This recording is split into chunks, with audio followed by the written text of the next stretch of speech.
The mountain had no interest in them. That was the first thing Lieutenant Commander Garrett Holt understood when the wind shifted at 0214 and drove a wall of snow sideways across the ridge. Not hostile, not indifferent. Simply vast, the kind of vast that didn't bother distinguishing between rock and bone, between gear and flesh. The Kosh Range in mid-February operated on its own logic, and that logic did not include the survival of 8 Navy SEALs trying to move through a narrow saddle at 11,000 feet. Diamond 2, check your interval. Holt's voice came out as a vapor trail, swallowed before it traveled 6 feet. Petty Officer Second Class Dean Vickers materialized from the white on his left, close enough to grab. The man's balaclava was coated in ice crystals along the exhale vents. His eyes above the mask communicated one thing clearly: we are in trouble. They had been in trouble since the drone feed cut out 40 minutes ago. The mission brief had been clean: extract 3 aid workers from a compound in the valley below, a compound that had been compromised 3 hours earlier, when a local militia decided the workers were more valuable as leverage than as guests. Intel said the militia numbered between 14 and 20 fighters. Standard insertion corridor. 2 hours on the ground.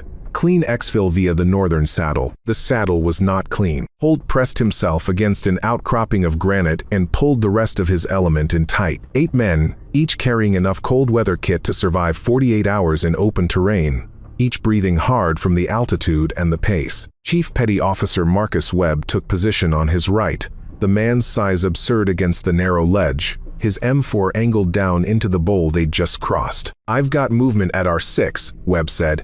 Not alarmed. Reporting, 2, maybe 3, using the terrain. Same thermal signature as the compound? Can't confirm. Optics are frosting." Holt looked out into the white and thought about the name they'd been told not to mention.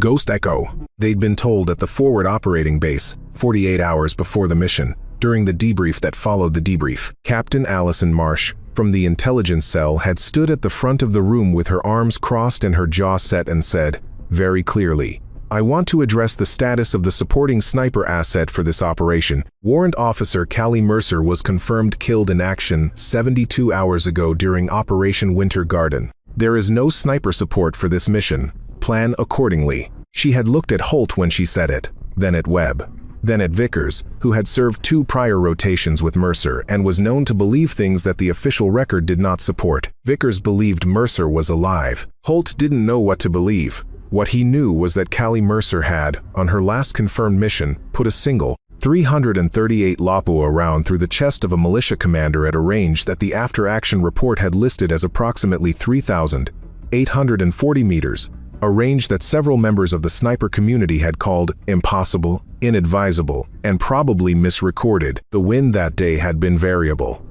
The air temperature had been -17°C. She had no spotter. She had fired once. The commander was dead before anyone on either side understood that a shot had been fired at all. Holt thought about that as the snow drove harder and the thermal optic on Webb's rifle kept fogging over and the sound of movement behind them grew more deliberate. "They're not following the ridgeline," Vickers said. His voice had the quality of a man solving a puzzle he already knows the answer to. "They're cutting below it, trying to get ahead." "How many?" "More than 3. The valley below, 1,100 meters down a slope steep enough to require fixed lines, contained the compound, the aid workers, and an unknown number of militia fighters, who had now positioned themselves between Holt's element and the only viable exfil route. The saddle above was a kill zone.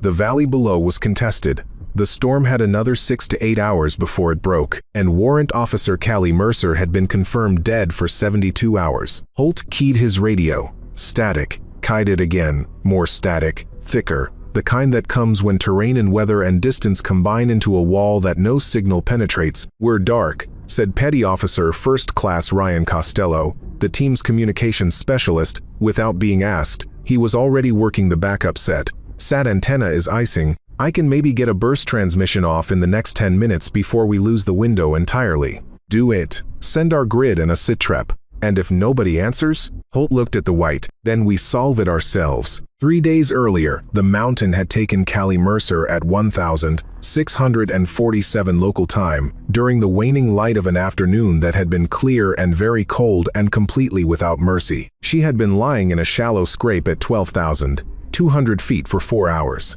That was not unusual. She had spent longer in worse positions, a drainage culvert in the desert, a building's crawl space for 18 hours, the tilted wreck of a cargo container in conditions that she had subsequently decided not to think about. The cold at this altitude was different from other cold. It had intention. She had named her overwatch position the ledge in her mind, which was not a name so much as a fact, a narrow shelf of granite that jutted from the face of the ridge, and gave her a clean line of sight to the valley approach below, while keeping her invisible from 3 of the 4 directions that mattered. The 4th direction was open sky, which she had addressed by lying flat enough that she occupied no visual profile against it. Her rifle was a Macmillan TAC 338.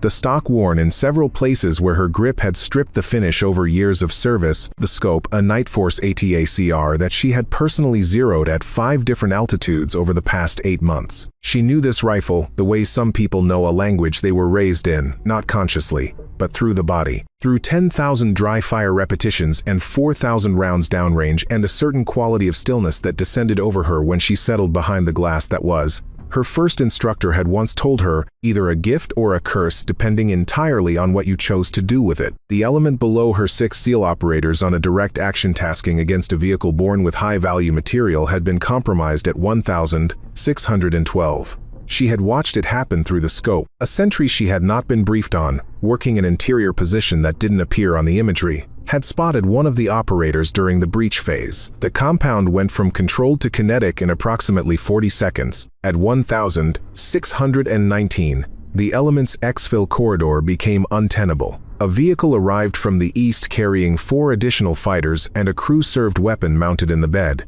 The vehicle positioned itself at the mouth of the ravine through which the SEALs had planned to withdraw. Callie had adjusted. She had done what she always did in these moments, which was to stop thinking about the range and the wind and the temperature and the trajectory and instead think about the geometry of the problem. The geometry of this problem was that the vehicle was at 2,100 meters, that the driver was the most important target because without a driver, the vehicle was just a platform, and that the wind was coming from the northwest at approximately 12 to 14 knots with gusts to 18. She fired once. The driver slumped. The vehicle rolled slowly to the left and stopped against the ravine wall. The crew-served weapon crew abandoned their position. The SEAL element moved through the gap in the next 4 minutes. That was at 1,631. At 1,639, she had begun her withdrawal from the ledge. Atomia chasse sute patruzeci doi, the slope above her, a cornice that had been building through 3 days of drifting snow and that no one had included in the terrain analysis because it appeared stable on imagery taken at a different angle and in different light, released approximately 300 tons of compacted snow and iche.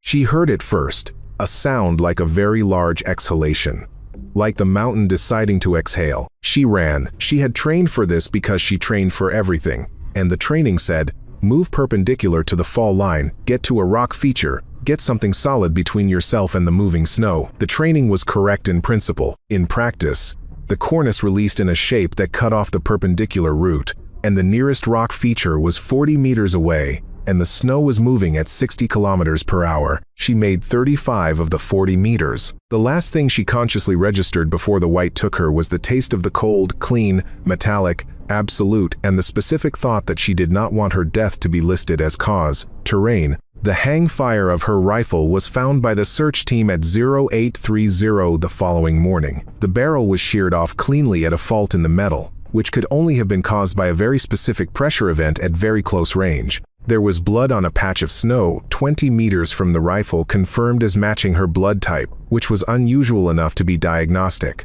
There was no body. The avalanche debris field extended across a 300-meter swath of the slope, to a depth, in places, of 6 to 8 meters. The search continued for 4 hours before weather forced the team back. The official designation was Kia, killed in action.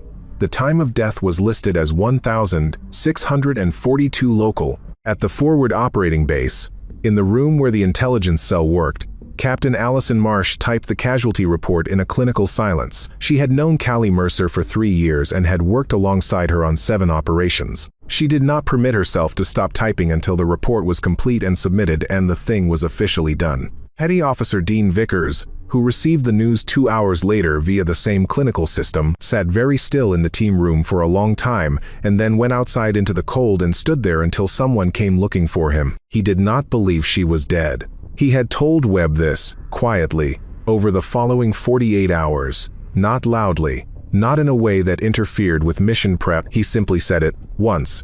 She's not dead. Webb had not responded. At 0251 hours, the arithmetic became very clear. Holt had positioned his element in a natural bowl, a depression in the ridge face that offered cover from 3 sides and a clear field of fire to the south, which was the direction they needed to care about most. Webb had the north. Vickers had the east. Costello was still working the radio. 3 other operators, Torres, Finch, and the youngest of the group, a 24-year-old named Ellison, whose first name Holt had never used, were staged along the western lip of the bowl, watching the approach they'd come up. The militia had drone capability. This had not appeared in the original intelligence assessment.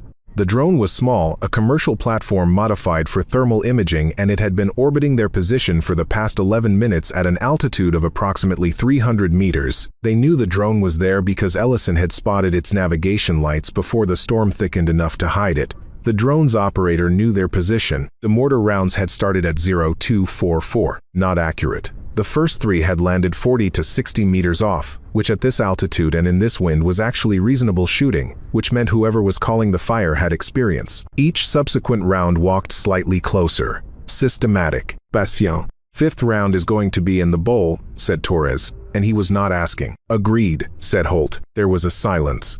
The wind drove snow through the bowl with a sound like radio static, which was ironic given that their radios were actually static. Costello looked up and made a small negative motion with his head. Burst transmission hadn't gotten through. They were 8 men at 11,000 feet in a storm, pinned by a drone-assisted mortar team, with their exfil blocked, their communications down, and a militia force that had been systematically studying their position for the better part of an hour. Holt ran the options. He ran them quickly because there was no time for anything else, and because he had been in bad positions before and had found that the mind's tendency in bad positions was to generate more options than actually existed, which wasted the time needed to act on the real ones. Option 1, stay in the bowl and wait out the mortar. This worked if the mortar ran out of ammunition before landing a round in the bowl. Based on the rate of fire and the systematic adjustment, Holt estimated they had approximately 3 rounds before impact became very likely. Option 2, break north along the ridge and move to the alternate exfil route, which added 2.4 kilometers of high-exposure movement in a storm, in the dark, toward terrain they hadn't wrecked. Option 3, move back down into the valley and attempt to recontact the aid workers, which required moving through the militia's blocking position. Option 4, split the element. 4 men hold the bowl and provide covering fire. 4 men break south toward the original exfil. The men holding the bowl almost certainly do not survive this.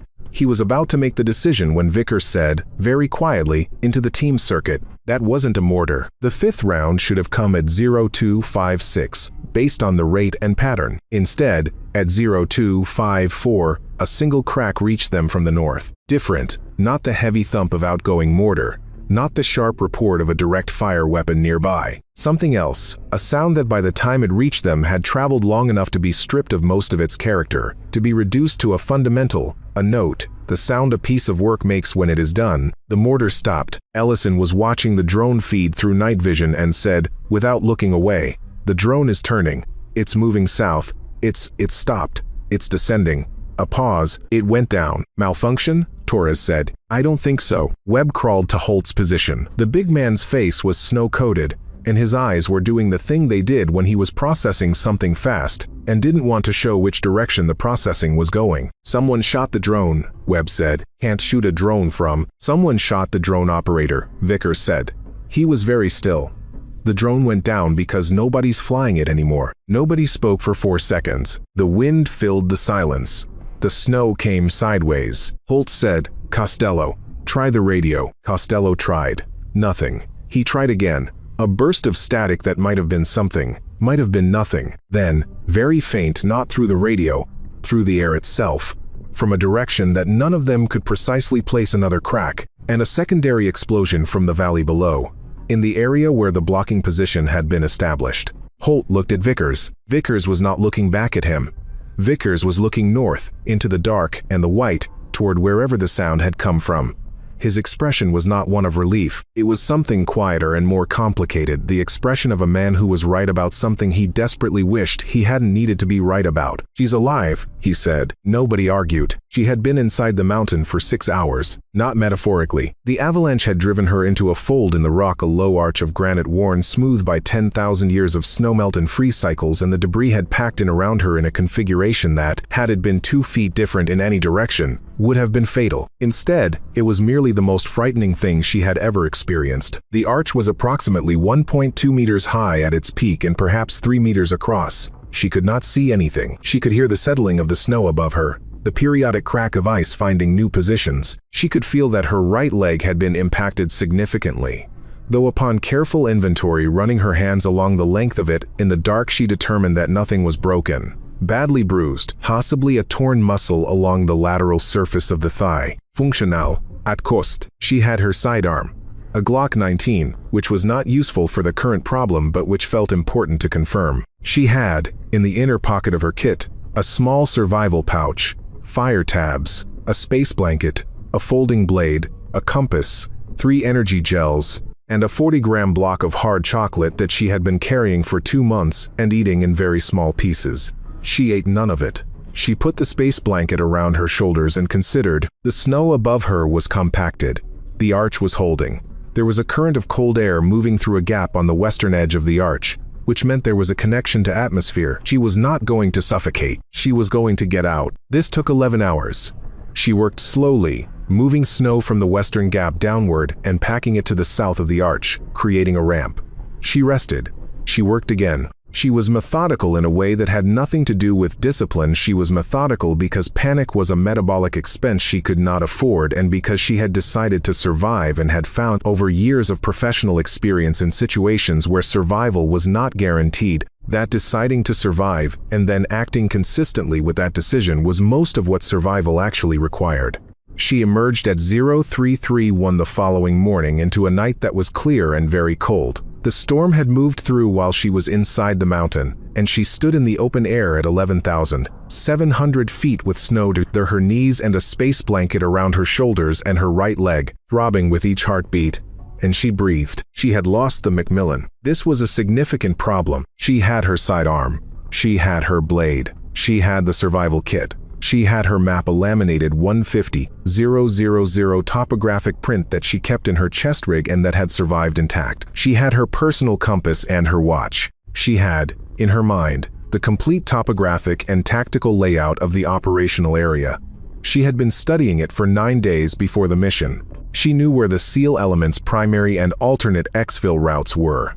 She knew where the militia had its established positions. She knew, because she had spent 3 hours lying on the ledge watching the valley, exactly which terrain features provided observation over which sectors and which ones provided concealment for a shooter who needed to work without being seen. She did not have a rifle. She moved. She found the rifle at 2,340 the following day, which was to say 14 hours and 9 minutes before she used it. It was a Dragunov SVD, left in the snow by a militia fighter who was using it as a secondary weapon and had apparently dropped it during a movement she had observed from 300 meters while lying in a natural hide under a spruce overhang. She watched the fighter for 40 minutes, confirming he would not return.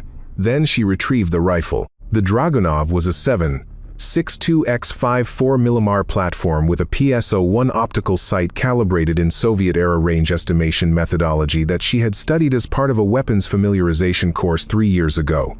The rifle was cold-soaked. The action was stiff. The scope had a small crack in the outer lens housing that would affect the seal, but, she determined through careful examination, would not significantly degrade the optical performance. She had no idea of the rifle's zero. She had no way to test it. She had 14 hours to work with what she had. She moved to the highest position she could reach on the northern ridge, a prominence at 12,400 feet that gave her a line of sight down both arms of the valley, and she lay down and began the process of knowing this rifle. She watched the way the reticle settled after dry fire.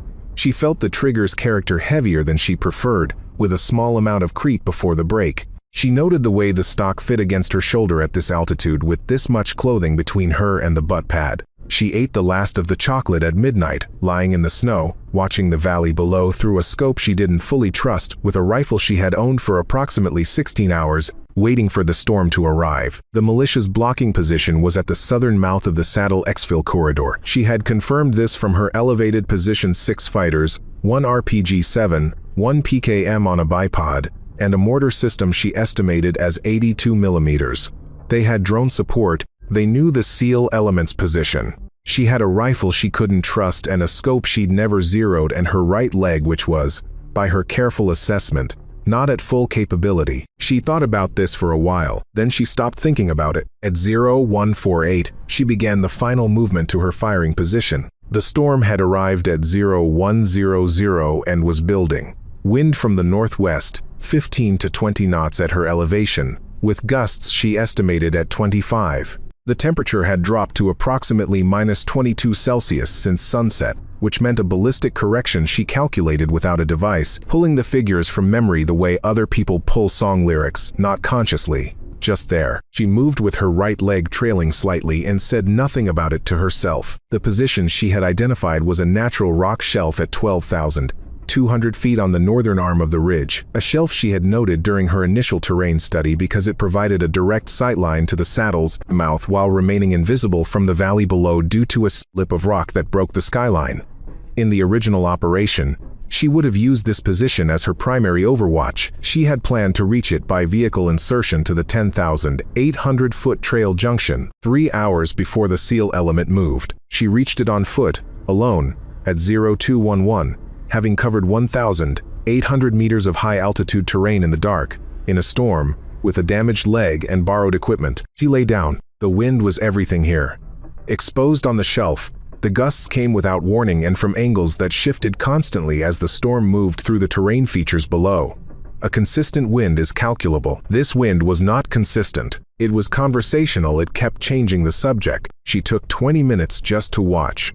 She watched the way the snow moved across the shelf, the way it accelerated around the rock lip to her right and decelerated in the pocket to her left. She watched the bent forms of the few stunted trees below her at 11,500 feet, reading the wind in their movement the way she had been taught to read wind, not as a single value but as a probability distribution, a range of values that the bullet would have to survive during its flight time. The blocking position was at 3,940 meters.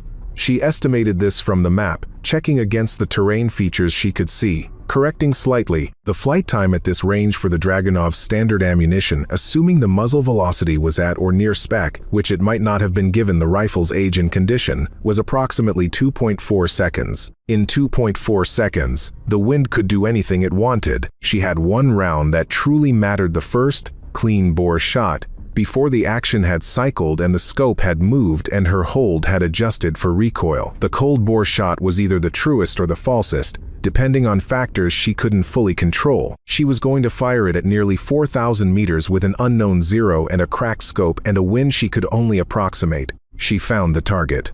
The militia command element had established itself in a cluster of rocks at the east edge of the blocking position. She could see the radio antenna, the small profile of a heat source through the cracked scope's thermal bleed, the movement patterns that indicated a position of authority. The commander. Without the commander, the blocking position degraded. Militia doctrine, what there was of it, relied heavily on immediate command presence. Without someone issuing orders in real time, the fighters would react individually rather than collectively. Individual reaction could be managed. Collective reaction could not. She found the hold, not a precise calculation. She didn't have the inputs for precision.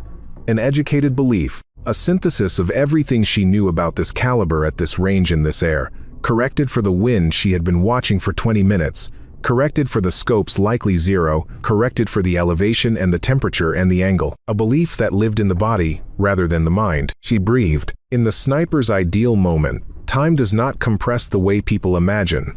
It does not slow dramatically. It simply becomes very clear, stripped of everything except the relationship between the shooter and the target and the space between them, which is not actually space, but a column of physics through which the shooter's intention must travel. She exhaled. The reticle was still. She pressed the trigger through the creep she had catalogued, found the brake, and the rifle fired. The recoil came. The scope lifted. She brought it back. The blocking position's command cluster was in disarray. In the bowl on the saddle, Marcus Webb heard the crack. He was already on his feet, or rather already in a crouch, pressed against the south wall of the bowl, and the crack reached him 2 seconds before the chaos began in the blocking position below. He was watching the blocking position through the NVGs because that was what his sector required, and he watched the command cluster react the way command clusters react when something unexpected and final happens to whoever is in charge of them.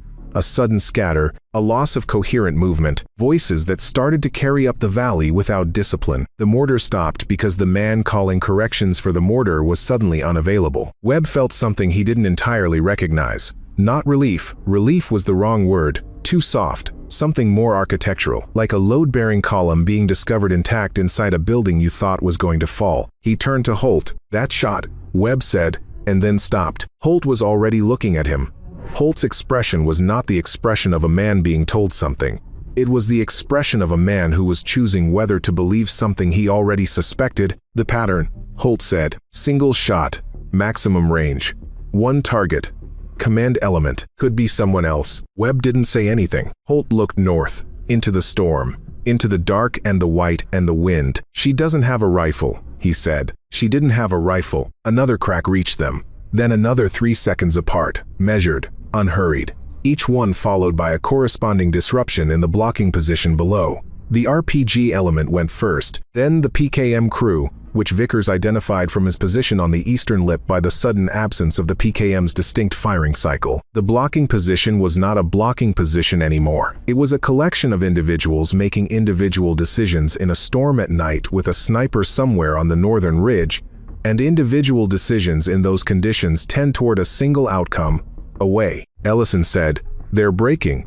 South-southeast. All of them. Fast." "How many?" "All of them." Holt stood. Nodding cautiously, he scanned north first, then south, the professional habit of a man who doesn't stand in exposed terrain until he has reasons to, and then he keyed his radio, which was still not working, and then he looked at his element and said simply, "Move." They moved. Vickers was at the rear of the column. He moved with his rifle up, covering their 6, but he was looking north at the same time, not enough to lose his sector, but enough to be looking. His face had the quality of someone listening for a voice in a crowd. Not desperate, just open.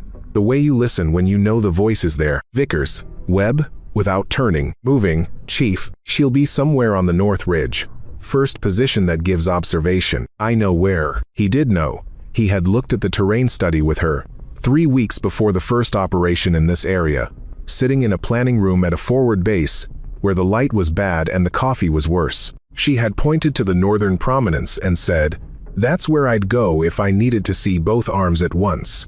That's the spot." He had asked her how she could tell from imagery. She had said, "You can always tell. The position either has what a position needs or it doesn't. That one has everything it needs." She had 7 rounds in the magazine when the SEAL element began moving. She could see them through the scope at the saddle mouth, 8 shapes moving in a tactical column, fast but controlled, using the terrain. They were good. She had always thought they were good. She provided what she could. She was watching their flanks while they watched their front, which was the bargain that the Overwatch relationship implied. The militia's remnants had dispersed in 3 directions. Most had gone south. 2 individuals had gone northeast, which was potentially an envelopment, but their movement was panicked and fast and not consistent with a deliberate flanking maneuver. She watched them anyway. One had gone directly north, directly toward the SEAL element's exfil route. She found him in the scope at 2,200 meters, a single figure, moving in a low crouch along the eastern valley wall, with something on his shoulder that the cracked scope resolved, after a long moment, into the profile of an RPG-7 launcher. He was not fleeing. He was moving parallel to the SEAL element's route. She did the math without enthusiasm. The angle was difficult. The wind had shifted in the last 12 minutes to come more from the west, which changed the hold she'd been using. The scope's crack was more of a problem at 2,200 meters than at 3,940 different focal demands on a damaged housing.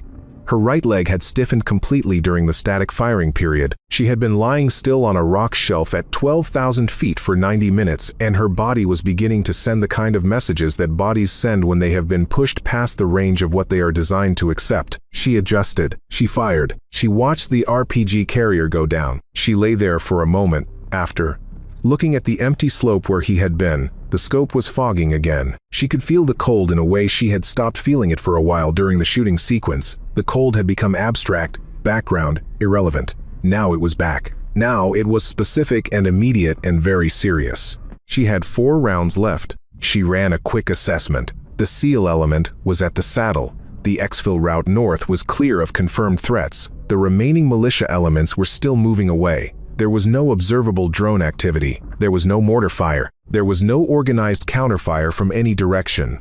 The operation was, to the extent that this word applied, over.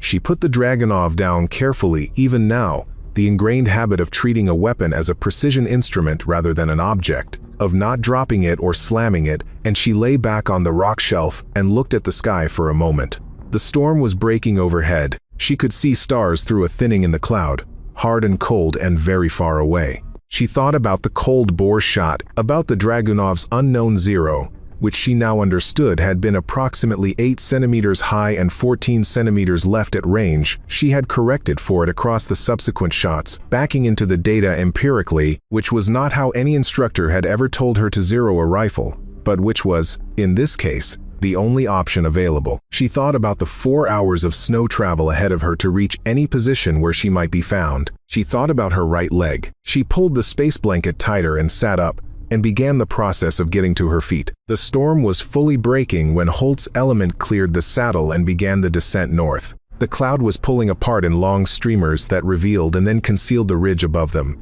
and in the gaps between clouds, the moonlight fell on the snow with a clarity that was almost violent after 3 hours of total white. Each rock face showed sharp and shadowless. Each depression in the snow held a pool of darkness. Vickers was in front. He had moved to point without being asked, had simply drifted forward through the column until he was leading, and Holt had let it happen because Vickers' instinct for terrain and tracking was something the team relied on, and this was not the moment to manage by procedure. Vickers was looking for something. They were all looking for something, though only Vickers seemed certain he knew what. North Prominence, Vickers said. Not loud. She said North Prominence if she needed both arms. Vickers, Holt said. 20 minutes. We have an LZ to reach. 20 minutes, Webb said. Let him go. Holt looked at the ridge, then at the time, then at Webb, who was looking back at him with the expression of a man who has made his accounting and arrived at a figure that doesn't require further discussion. 20 minutes, Holt said. They found her at 0441 local time. She was on the rock shelf, the one she had identified from the terrain study. The one she had described to Vickers in a planning room 3 weeks before, the one that had everything a position needed. She was sitting upright against the lee face of the largest boulder, the space blanket pulled around her, the Dragunov across her thighs. Her right leg was extended straight because bending it was not, at this point, an option she could exercise without effort she didn't have. Ellison found her first. He was 24 years old and had been selected to this team from a pool of candidates that numbered in the hundreds and had, by his own later accounting, been afraid for much of the past 4 hours in a way that he considered fundamental and informative about the nature of the work he had chosen. He came around the boulder and stopped. She looked at him. He said, "They said you were dead." She looked at him for a moment with eyes that were calm in the way that deep cold is calm, not peaceful. Exactly, but stripped of excess. She said, "I was. Until I wasn't." Ellison made a sound that he would not later describe as crying because it was not quite crying, though it was not quite not crying either. He went to one knee. She looked past him at Vickers, who had come around the boulder behind Ellison, and was standing in the moonlight with his rifle held at low ready, and his face doing nothing in particular except being the face of someone who had said she's not dead and been right about it and was now in the process of determining what being right about it meant. She said, "Stop looking at me like that." "Like what?" "Like I'm a miracle." "What should I look like?" She thought about it. "Like I'm late." Vickers said nothing for a moment. Then he said, "You're late." Webb arrived and did a medical assessment with the quiet efficiency of a man who has performed many medical assessments in bad conditions and knows that commentary does not accelerate healing. He called the findings into the team net hypothermia, significant, not severe, penetrating cold injury to the right lateral thigh, muscle involvement likely, dehydration, possible early frostbite on 3 toes of the right foot. He looked at her and said, "We're going to carry you." She said, "No, that wasn't a question." She looked at him. He looked back. He had 30 pounds on her. and the kind of stillness that comes from being very large and very competent and having no particular need to establish it. She said, "I can walk." He said, "You can walk while we carry you." She let him carry her. The official after-action report for Operation Winter Sequence listed the following regarding sniper support. At approximately 0254 local time, an unknown sniper element engaged the primary blocking position at grid reference, redacted, neutralizing the enemy command presence, and enabling SEAL element exfil. Subsequent engagements by the same unknown element degraded the blocking force's capability significantly. Identity of sniper element, unconfirmed. Weapon system, unconfirmed. Firing position, estimated. North prominence at approximately elevation 12,200 feet. The report further noted that the original supporting arms coordinator had confirmed that no friendly sniper support had been assigned to this operation. The unknown sniper element was logged as unknown friendly, and no further investigation was initiated as operational tempo did not permit. Warrant Officer Callie Mercer remained listed as Kia in the official casualty database. The status change to RTD, return to duty, that would normally follow medical treatment and evaluation required a formal review process and a series of administrative actions that took, in the case of someone listed as Kia, considerably longer than the standard timeline. She spent that time in a medical facility where the staff treated her with professional competence and the kind of careful non-expression that medical professionals adopt when they are treating someone whose presence creates administrative complexity. Her leg required surgery. The lateral muscle had a partial tear that would heal fully over time but not, the surgeon explained, in time for a rapid return to field status. She was not permitted to leave the facility for 3 weeks. During those 3 weeks, she received exactly 4 visitors: Webb, Vickers, Holt, and Ellison. They came separately. They sat in the chair beside her bed and said different things and stayed for different lengths of time and left with different expressions. Vickers stayed the longest. He sat in the chair and didn't say much of anything for a while. And then he said, "The shot on the drone operator. I've been thinking about the geometry. Don't. 3,940 meters, with an unknown zero." I said, "Don't." He stopped. She looked at the ceiling. The hospital ceiling was institutional and uninspiring, which she found restful in the way that a blank page is restful. The wind was gusting to 25, she said, finally. "I know. I watched it for 20 minutes before I shot. I know. The scope was cracked. I know. None of it should have worked," he said. "But it did." She looked at him.